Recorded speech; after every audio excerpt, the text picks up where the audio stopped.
प्राचीन इतिहास के अंतर्गत हम लोग का टॉपिक है महाजनपद काल। महाजनपद काल में जो भी एग्जाम में क्वेश्चन आए हुए हैं उनको हम यहाँ अध्ययन करेंगे। तो आइए शुरू करते हैं महाजनपद काल राजनीतिक जीवन के अंतर्गत। पहला प्रश्न है, राजनीतिक इतिहास जानने का मुख्य आधार क्या होता है? तो यहाँ आंसर दिया हुआ है, राजनीतिक इतिहास जानने का मुख्य आधार सुनिश्चित तिथि क्रम होता है, यानी सही से जो तिथि क्रम होता है उसके आधार पर हम लोग राजनीतिक इतिहास जानते हैं।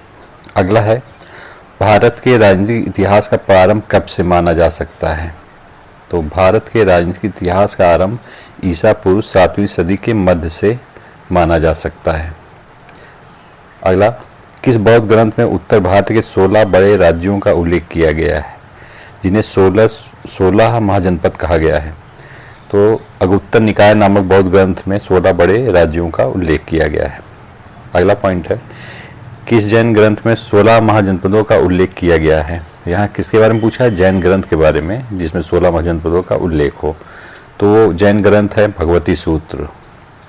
अगला पॉइंट है, पाणिनि के अष्टाध्यायी में कितने महाजनपदों का उल्लेख किया गया है? तो यहाँ ध्यान दीजिएगा, पाणिनि की जो रचना है अष्टाध्यायी, उसमें कितने महाजनपदों का उल्लेख किया गया है? तो पाणिनि के अष्टाध्यायी में 22 महाजनपदों का उल्लेख किया गया है। अगला पॉइंट है, महाजनपदों के उदय के क्या कारण थे? किस कारण से महाजनपद का उदय हुआ? कृषि, प्रसार, व्यापार तथा नगरीकरण का विकास और लोहे के विस्तृत प्रयोग के कारण ही महाजनपदों का उदय हुआ। अगला पॉइंट देखते हैं, महाभारत तथा पुराणों में अंग महाजनपद की राजधानी चंपा का क्या नाम मिलता है? यानी महाभारत और पुराण में चंपा का क्या नाम मिलता है? तो चंपा का नाम मिलता है मालिनी। अगला पॉइंट है, बौद्ध ग्रंथ महापरिनिर्वाण सूत्र में किन 6 महानगरों के नाम प्राप्त होते हैं? तो महापरिनिर्वाण सूत्र में चंपा का, राजगिरी, बनारस, साकेत, कौशाम्बी तथा श्रावस्ती नामक महानगरों के नाम मिलते हैं। अगला, दीर्घ निकाय के अनुसार चंपा नगर निर्माण की योजना किसने की थी? चंपा नगर निर्माण की योजना किसने तैयार की थी? तो वास्तुकार महागोविंद ने चंपा नगर निर्माण की योजना प्रस्तुत की थी। अगला है, लिच्छवियों ने विश्व का पहला गणतंत्र कहाँ स्थापित किया था? लिच्छवियों ने विश्व का पहला गणतंत्र वैशाली में स्थापित किया था। सूत्र निपात में वैशाली को क्या कहा गया है? अगला पॉइंट है, सूत्र निपात में वैशाली को क्या कहा गया है? तो सूत्र निपात में वैशाली को मगधमपुरम के नाम से संबोधित किया गया है। किस नाम से संबोधित किया गया है? मगधमपुरम। आइए देखते हैं 16 महाजनपद, उनसे संबंधित क्षेत्र और 16 महाजनपदों की जो राजधानियाँ थी उनके बारे में एग्जाम में आता है, उसकी बात करते हैं। पहला महाजनपद है कुरु। कुरु का जो क्षेत्र था वो मेरठ, दिल्ली या थानेश्वर का एरिया था। कुरु की राजधानी थी इंद्रप्रस्थ। दूसरा महाजनपद है पांचाल। पांचाल राज्य महाजनपद का जो क्षेत्र था बदायूं, बरेली और फर्रुखाबाद।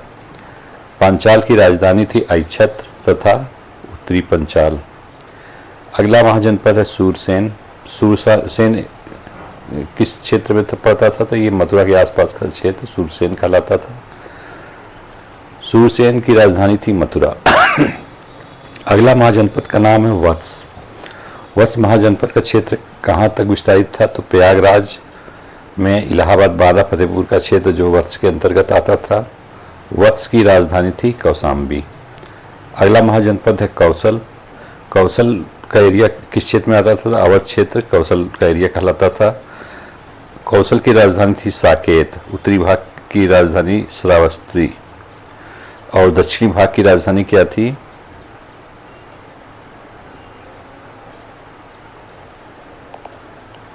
दक्षिणी भाग की राजधानी श्रावस्ती थी, जबकि उत्तरी भाग की राजधानी साकेत थी।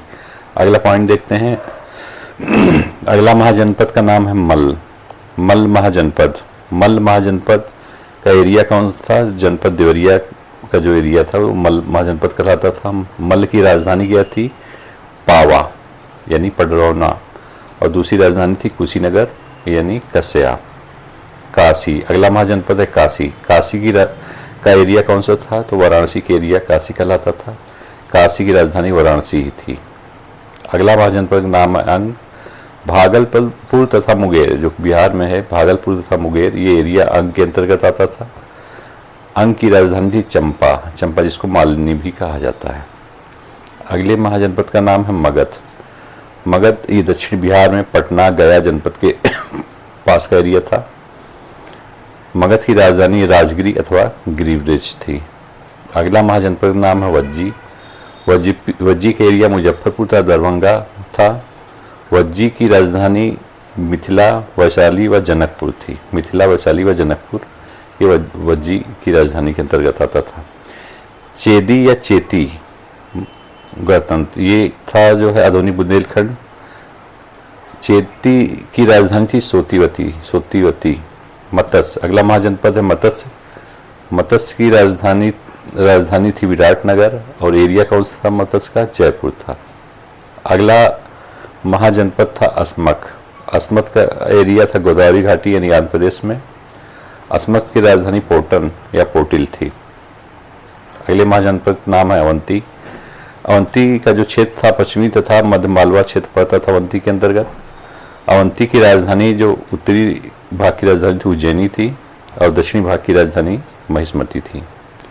अगले महाजनपद का नाम है गांधार। गांधार का किस क्षेत्र के अंतर्गत राज्य था? पेशावर तथा रावलपिंडी जो कि अब पाकिस्तान में है, ये गांधार के अंतर्गत आते थे। गांधार की राजधानी थी तक्षशिला। अगले महाजनपद का नाम है कंबोज। कंबोज का जो एरिया था दक्षिणी पश्चिमी कश्मीर तथा राजौरी और हजारा का क्षेत्र कंबोज के अंतर्गत आता था। कंबोज की राजधानी थी राजपुर या हाटक जो है कंबोज की राजधानी थी। यहाँ नोट करके दिया हुआ है, कौटिल्य ने कंबोजों को वार्ता शस्त्रोपजीवी संघ अर्थात कृषि, पशुपालन, वाणिज्य तथा शस्त्र द्वारा जीविका चलाने वाला कहा है। प्राचीन समय में कंबोज जनपद अपने श्रेष्ठ घोड़ों के लिए विख्यात था। यहाँ ये याद रखिएगा, जब किसने कहा है? कौटिल्य ने कहा है कंबोजों को। क्या कहा है? वार्ता शस्त्रोपजीवी संघ, जिसका अर्थ होता है कि कृषि, पशुपालन, वाणिज्य और शस्त्र के ऊपर जीवित रहने वाले थे जो कंबोज।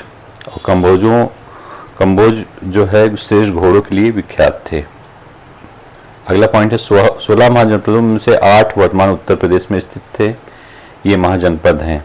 आपसे एग्जाम में पूछ सकता है कि जो 16 महाजनपद थे उसमें से कितने उत्तर प्रदेश में स्थित थे? तो 8 थे। कौन कौन? काशी, कोसल, वत्स, मल, कुरु, पांचाल, सुरसेन और चेदी।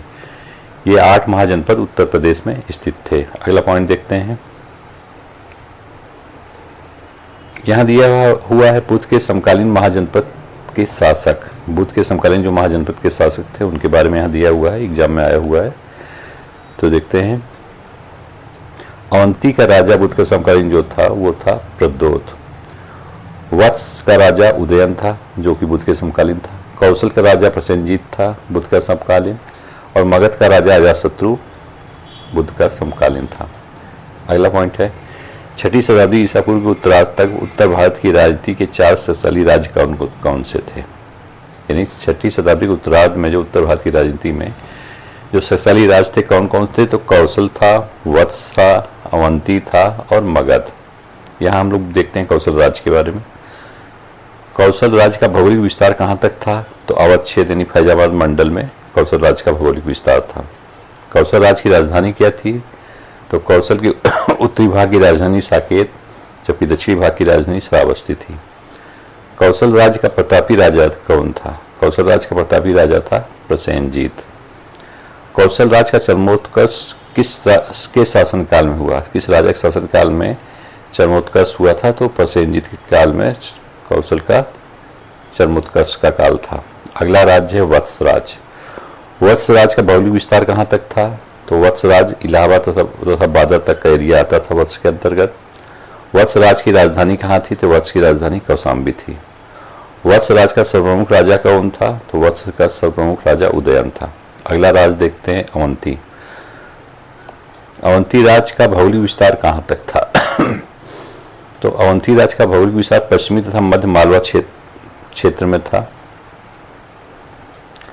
अगला पॉइंट है अवंती राज्य की राजधानी किसे माना जाता था? तो उत्तरी अवंती की राजधानी उज्जैनी थी, जबकि दक्षिणी अवंती की राजधानी महिष्मती थी। गौतम बुद्ध के समय अवंती का राजा कौन था? तो गौतम बुद्ध के समय अवंती के राजा प्रद्योत थे। अवंती राजा प्रद्योत किस रोग से पीड़ित थे? तो अवंती के राजा प्रद्योत पांडु रोग से पीड़ित थे, जिनकी चिकित्सा के लिए बिंबिसार के राजवैद्य जीवक गए हुए थे। यानी बिंबिसार ने भेजा था जीवक को अवंती के राजा प्रद्योत के चिकित्सा के लिए। और रोग कौन सा था? तो रोग था पांडु रोग। अगला राज्य है मगध राज्य।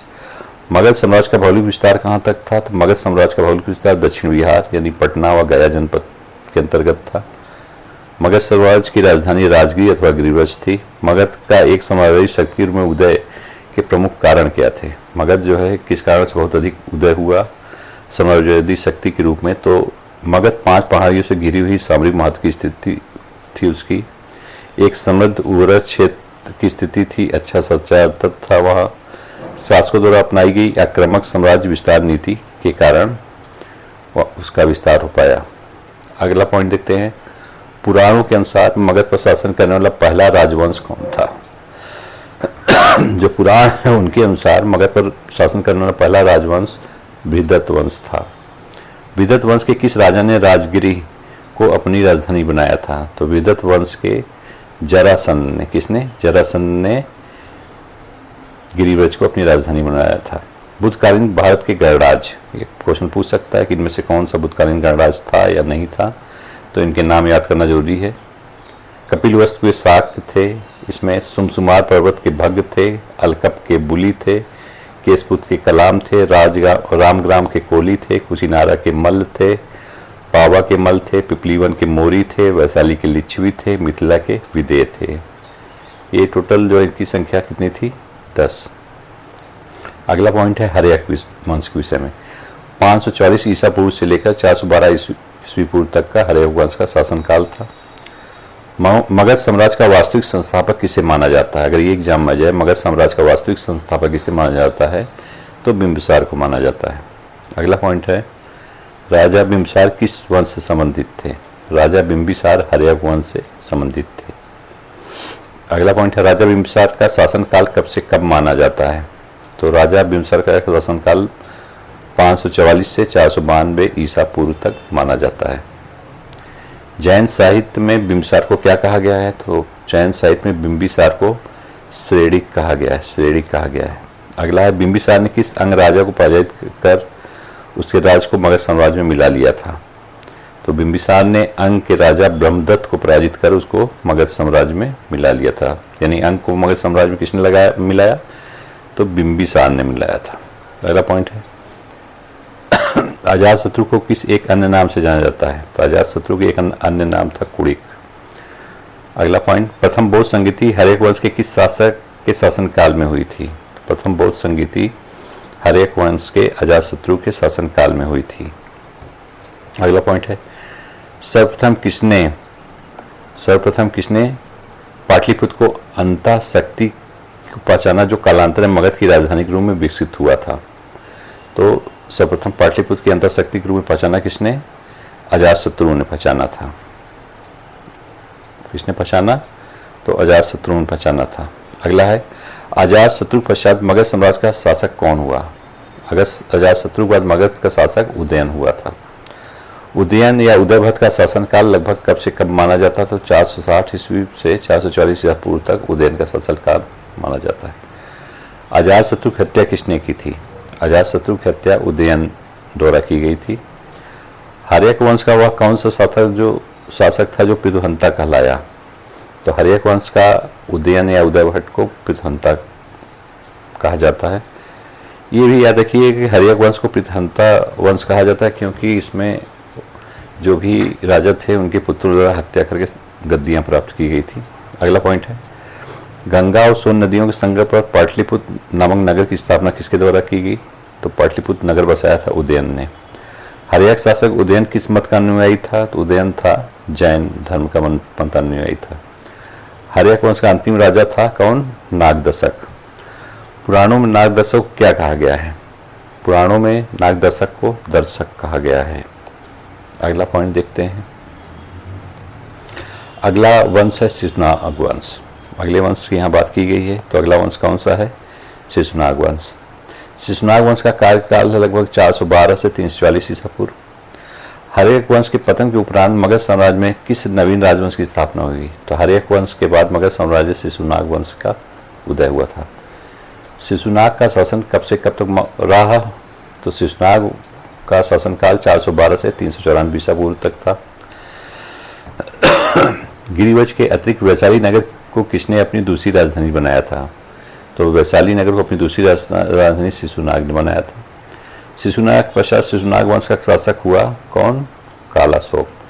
पुराणों में कालाशोक को क्या कहा गया? पुराणों में कालाशोक को काकवाण यानी कौवे के समान वर्ण वाला यानी रंग वाला कहा गया है कालाशोक को।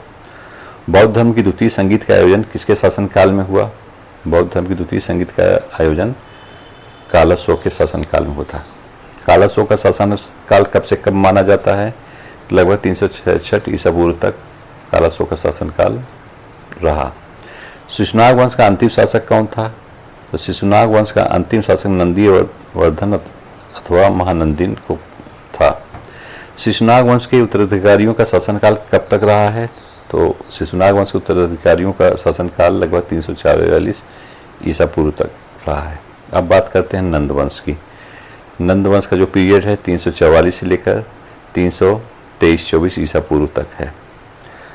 अब बात करते हैं शिशुनाग वंश के पतन के उपरांत मगध साम्राज्य में किस राजवंश की स्थापना हुई? तो नंद वंश की स्थापना हुई है।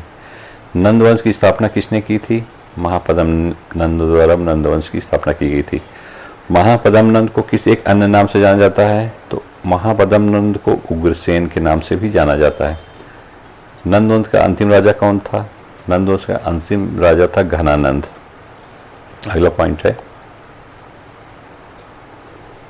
यूनानी लेखकों द्वारा घनानंद को क्या नाम प्रदान किया गया था? यूनानी लेखकों ने घनानंद को किस नाम से संबोधित किया है? तो अग्रमीज या उग्रसेन का पुत्र अग्रमीज के नाम से संबोधित किया है किसको? घनानंद को। ग्रीक लेखकों द्वारा किसे अग्रमीज या जेंडरमीज कहा गया है? तो ये घनानंद को ही कहा गया है ग्रीकों द्वारा। महत्वपूर्ण तथ्य दिया हुआ है। नंद वंश में कुल 9 राजा होने के कारण इसे नवनंद कहा जाता है। नवनंद किस वंश को कहा जाता है? नंद वंश को ही। क्यों? क्योंकि इसमें 9 राजा हुए थे। महाबोधि के अनुसार इसके नाम हैं, 9 का नाम देखिए, उग्रसेन, पंडुक, पंडुगति, भूतपाल, राष्ट्रपाल, गोईसाणक, दसिद्धक, केवट तथा घनानंद।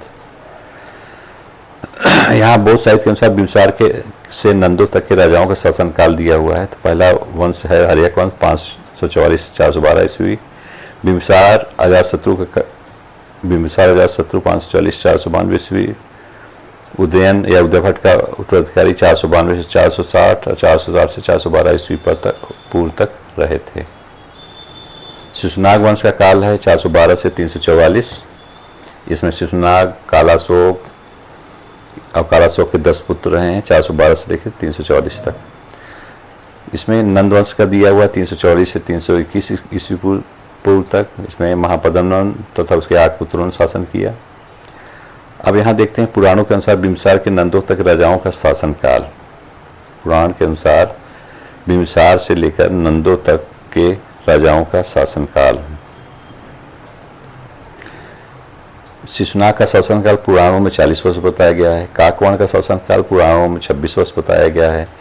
क्षेमवर्धन का शासनकाल 36 वर्ष बताया गया है। क्षत्रोजस का कार्यकाल 24 वर्ष, बिम्बिसार का 28 वर्ष, अजातशत्रु का 27 वर्ष, दर्शक का 24 वर्ष, उदयन का 33, नंदीवर्धन का 40, महानंदिन का 43, महाबदमन उसके पुत्रों का 100। तो याद रखिएगा इसमें नंदीवर्धन का 40 है और शिशुनाग का 40 है, जो कि राजाओं में सबसे अधिक है। अगला पॉइंट देखते हैं उत्तर भारत की राजनीतिक दशा 600 ईसा पूर्व से 325 ईसा पूर्व तक। तो यहाँ है तथ्य है मगध साम्राज्य का उत्कर्ष किस शताब्दी में हुआ था? तो मगध साम्राज्य का उत्कर्ष 6वीं शताब्दी ईसा पूर्व में हुआ था। मगध साम्राज्य का उत्कर्ष कब हुआ है? 6वीं शताब्दी ईसा पूर्व में। कौन सा एक राज्य ईसा पूर्व 6वीं शताब्दी में भारत का सर्वाधिक शक्तिशाली नगर राज्य था? तो 6वीं शताब्दी में सबसे शक्तिशाली नगर राज्य कौन हो गया था? मगध। मगध की प्रारंभिक राजधानी कौन सी थी? तो गिरिवीज या राजगिरी मगध की प्रारंभिक राजधानी थी। मगध के किस प्रारंभिक शासक ने राज्यारोहण के लिए अपने पिता की हत्या की और स्वयं इसी कारण से अपने पुत्र द्वारा मारा गया था? अजातशत्रु। क्यों? क्योंकि इसको पितु हंता वंश कहते ही थे, हर्यक वंश। अगला है, किसने मगध साम्राज्य में वज्जी गणराज को हराकर आत्मसात किया था? तो वज्जी को हराया था अजातशत्रु ने, वज्जी को हरा कर अपने में मिला लिया था अजातशत्रु ने। अगला है, मगध का कौन सम्राट अपरो परशुराम के नाम से जाना जाता है? अपरो परशुराम नाम से जाना जाता है महापद्म नंद को। नंद राजाओं को उल्लेख करने वाले अभिलेखी प्रमाण कौन से हैं? तो नंद राजाओं को उल्लेख मिलता है खारवेल के हाथी गुम्फा अभिलेख में। किस अभिलेखी साल से प्रकट होता है कि नंद राजा के आदेश से एक नहर खोदी गई थी? तो कलिंग में। चंद्रप्रद्योत किस प्राचीन गणराज के राजा थे? चंद्रप्रद्योत अवंती के राजा थे। उज्जैन का प्राचीन नाम क्या था? अवंतिका। उदयन वासवदत्ता की दंतक कथा कहाँ से संबंधित है? तो यह है उज्जैन से संबंधित है। अगला पॉइंट है, विश्व में पहला गणतंत्र वैशाली में किसके द्वारा स्थापित किया गया था? तो विश्व में पहला गणतंत्र वैशाली में लिच्छवियों द्वारा स्थापित किया गया था। अगला पॉइंट है, ईसा पूर्व 6वीं सदी में विश्व का प्रथम गणतंत्रात्मक व्यवस्था कहाँ थी? वैशाली में थी। महाजनपद युग के 16 महाजनपद में किस जनपदों के नाम पाणिनि की अष्टाध्यायी में उल्लेखित है? तो 16 महाजनपदों में मगध, अस्मक, कम्बोज आदि के नाम उल्लेखित हैं। महाभारत के अनुसार उत्तरी पांचाल की राजधानी कहाँ पर स्थित थी? तो अहिच्छत्र थी। 16 महाजनपद युग में मथुरा किसकी राजधानी थी? तो सूरसेन की राजधानी थी।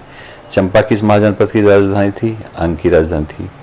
6वीं शताब्दी ईस्वी पूर्व में सुक्तमती किसकी राजधानी थी? चेदी की राजधानी थी। गोदावरी नदी के तट पर कौन सा महाजनपद स्थित था? गोदावरी नदी के तट पर अस्मक महाजनपद स्थित था। अस्मक। 6वीं शताब्दी ईस्वी पूर्व का मत्स्य महाजनपद कहाँ पर स्थित था? मत्स्य महाजनपद ये राजस्थान में स्थित था। प्राचीन श्रावस्ती का नगर विन्यास कैसा था? जो श्रावस्ती था उसका नगर विन्यास अर्धचंदाकार था। मालवा क्षेत्र पर मगध की सत्ता का विस्तार किसके शासनकाल में हुआ? मालवा क्षेत्र में मगध का सत्ता का विस्तार शिशुनाग के शासनकाल में हुआ था। कौन सा राजा वाराणसी को अपनी द्वितीय राजधानी बनाया था? वाराणसी को अपनी द्वितीय राजधानी शिशुनाग ने बनाया था। नंदवंश के पश्चात मगध पर किस राजवंश ने शासन किया? नंदवंश के पश्चात मगध पर मौर्यों ने शासन किया। अगला पॉइंट देखते हैं, गौतम बुद्ध के समय का प्रसिद्ध वेद जीवक किसके दरबार में संबंधित था? तो गौतम बुद्ध के समय जो प्रसिद्ध वेद जीवक था ये बिंबिसार के राज दरबार से संबंधित था। कालपी नगर किस नदी के तट पर स्थित है? कालपी नगर यमुना नदी के किनारे है। वज्जी महाजनपद कुल कितने गणों का संघ था? वज्जी में कुल कितने गण शामिल थे? 8। 6वीं शताब्दी ईसा पूर्व में कौन सा महाजनपद का गणतंत्रवादी राज्य था? तो वज्जी गणतंत्रवादी राज था। गंगा घाटी में कुल कितने महाजनपद स्थित थे? गंगा घाटी में कुल 10। याद रखिए यूपी में 8 थे और गंगा घाटी में कितने महाजनपद थे? 10। कौन सा महाजनपद सबसे दक्षिणी भाग में स्थित था? अस्मक सबसे दक्षिणी भाग में स्थित था। महिष्मती शहर किस महाजनपद में स्थित था? महिष्मती था अवंती में। पाटलिपुत्र जो प्रवृत्ति काल में सुप्रसिद्ध पाटलिपुत्र नगर बन गया का प्रारंभ किसके दूरीकरण कराया था? तो पाटलिपुत्र का दूरीकरण जो है शुरुआत में अजातशत्रु ने ही कराया था। प्राचीन काल में बिहार को किस नाम से जाना जाता था? प्राचीन काल में बिहार को मगध के नाम से जाना जाता था। मगध की राजधानी राजगीर का प्राकृत भाषा में क्या नाम था? राजगिरी, राजगाह। कौन सा एक राज्य ईसा पूर्व 6वीं शताब्दी के प्रारंभ में भारत का सर्वाधिक शक्तिशाली नगर राज्य था? तो ये काशी था। ईसा पूर्व 6वीं शताब्दी के प्रारंभ में शक्तिशाली भारत का सबसे राज्य था काशी। अब विविध तथ्य के अंतर्गत देखते हैं, किस पुस्तक की रचना डी.डी. कोसाम्बी ने की है? तो डी.डी. कोसाम्बी ने की है an introduction to study of Indian history. सिक्कों के अध्ययन को क्या कहते हैं? तो न्यूमिस्मेटिक्स कहते हैं। हिस्टोरिका की रचना किसके द्वारा की गई है? हेरोडोटस द्वारा हिस्टोरिका की रचना की गई थी। भारत के प्राचीनतम सिक्के क्या कहते थे? आहत सिक्के या पंचमार सिक्के कहते थे।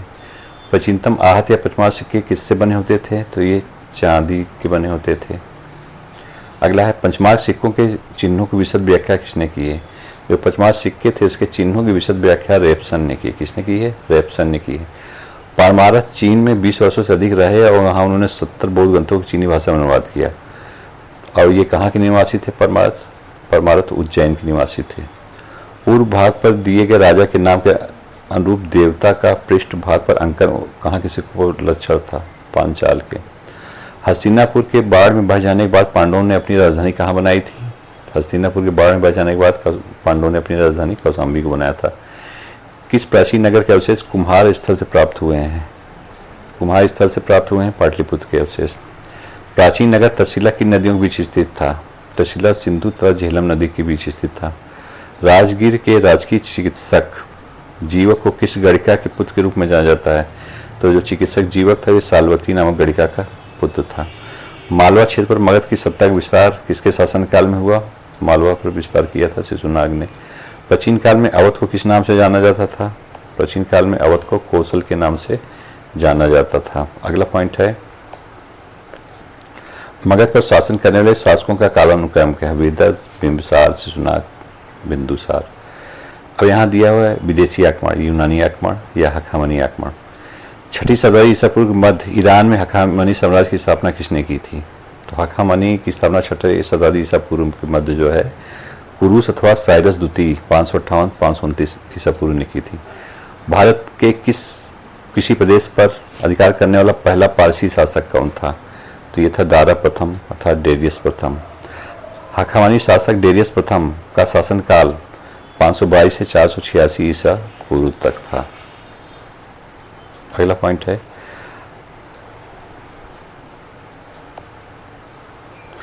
हखामनी साम्राज्य के किस शासक ने भारत पर आक्रमण किया था जिसका इस पर प्रमाण मिलता है? तो डेरियस प्रथम या दारा प्रथम ने आक्रमण किया था। दारा प्रथम के शासनकाल के में कौन से 3 अभिलेख हैं जिससे भारत पारसी संबंध के विषय में महत्वपूर्ण सूचना मिलती है? तो बेहुस्तून अभिलेख है 520 से 518 ईस्वी पूर्व का। दूसरा है पारसी पोलिस का अभिलेख जो 518 से 515 ईस्वी पूर्व का है। तीसरा नक्श से रुस्तम अभिलेख जो 515 ईस्वी पूर्व तक है। अगला पॉइंट है, दारा प्रथम के साम्राज्य के 23 प्रांतों को लेस किस अभिलेख मिलता है? तो बेहुस्तून अभिलेख में दारा प्रथम के 23 प्रांतों का उल्लेख मिलता है।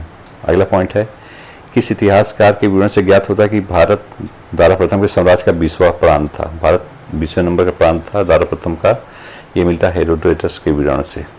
अगला पॉइंट है, दारा प्रथम के 20वां प्रांत से कितना राजस्व प्राप्त हुआ? 20वां प्रांत भारत को माना इसने, तो भारत से 360 टैलेंट स्वर्ण चूर्ण के बराबर राजस्व प्राप्त होता था। अगला है, पारसिक संपर्क के परिणाम स्वरूप भारत के पश्चिमोत्तर प्रदेशों में किस नई लिपि का जन्म हुआ था? खरोष्टी लिपि, यानी पारसियों से संपर्क आने से जो लिपि विकसित हुई थी भारतीयों की, खरोष्टी लिपि। अगला, भारत के पश्चिमोत्तर प्रांतों में कौन सी ईरानी लिपि प्रचलित थी? खरोष्टी तथा अरमाइक लिपि। भारत के पश्चिमोत्तर प्रांतों में कौन से ईरानी सिक्के प्रचलित थे? तो पश्चिमोत्तर प्रांत में सिगलोई सिक्का प्रचलित था। फारसी स्वर्ण मुद्रा तथा रजत मुद्रा को किस नाम से जाना जाता है? डेरिक। स्वर्ण मुद्रा जो थी फारसी उसको डेरिक कहा जाता था और जो रजत मुद्रा थी वो सिगलोई थी। पारसी के आक्रमण पर भारत पर क्या प्रभाव पड़ा? पारसी के आक्रमण से भारत एवं पश्चिमी एशिया के बीच सांस्कृतिक आदान प्रदान का मार्ग प्रशस्त हुआ। भारतीय विद्वान और दार्शनिक पश्चात ज्ञान विज्ञान से परिचित हुए। हेरोडोटस और टेसियस जैसे इतिहासकारों ने भारत के संबंध में सूचनाएं एकत्र की। अब देखते हैं सिकंदर का भारतीय अभियान। हखामनी आक्रमण के पश्चात पश्चिमोत्तर भारत में किस दूसरे यूरोपीय आक्रमणकारी का आक्रमण हुआ? सिकंदर का। यहाँ याद रखिए भारत में पहला आक्रमण हखामनी या ईरानियों द्वारा ही किया गया है।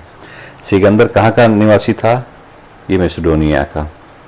भारत पर पहला आक्रमण ईरानियों ने किया, इससे पहले हम लोग पढ़ चुके हैं दारा प्रथम। भारत पर पहला यूरोपीय आक्रमण अगर पूछेगा तो ये सिकंदर द्वारा किया गया है। सिकंदर कहाँ का निवासी था? ये मैसेडोनिया का निवासी था। भारत विजय के उद्देश्य से सिकंदर ने अपना अभियान कब किया था? सिकंदर ने 326 ईसा पूर्व में अपना अभियान किया था। सिकंदर एवं पोरस के मध्य जो युद्ध हुआ था वो किस नदी के किनारे हुआ था? तो ये झेलम नदी किनारे हुआ था। अगला पॉइंट है, भारत अभियान के समय सिकंदर ने किन 2 नगरों की स्थापना की थी? भारत अभियान के समय सिकंदर ने निकैया और स्थापना की थी। अगला पॉइंट देखते हैं, सिकंदर के हमले के समय उत्तर भारत पर किस राजवंश का शासन था? तो यहाँ नंदों का शासन था। मगध का कौन सा राजा सिकंदर महान का समकालीन था? सिकंदर का महान समकालीन था घनानंद।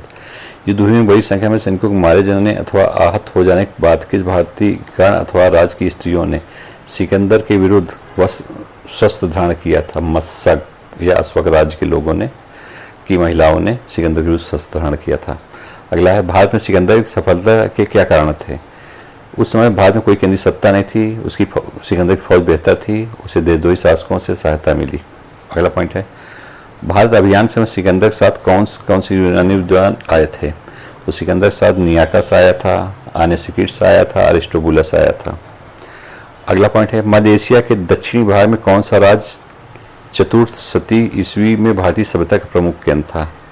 तो मध्य एशिया के दक्षिणी भाग में खोतान, ये भारतीय सभ्यता का प्रमुख केंद्र था। अगला है, सिकंदर भारत में कितने माह तक रहा? सिकंदर भारत में 19 माह तक रहा। कितने माह तक? 19 माह तक। सिकंदर के समय ब्यास नदी के पूर्व में कौन सा शक्तिशाली गणराज्य था? तो यहाँ योद्धियों का गणराज्य था, यानी ब्यास नदी के पूर्व में किसका गणराज्य था? योद्धियों का।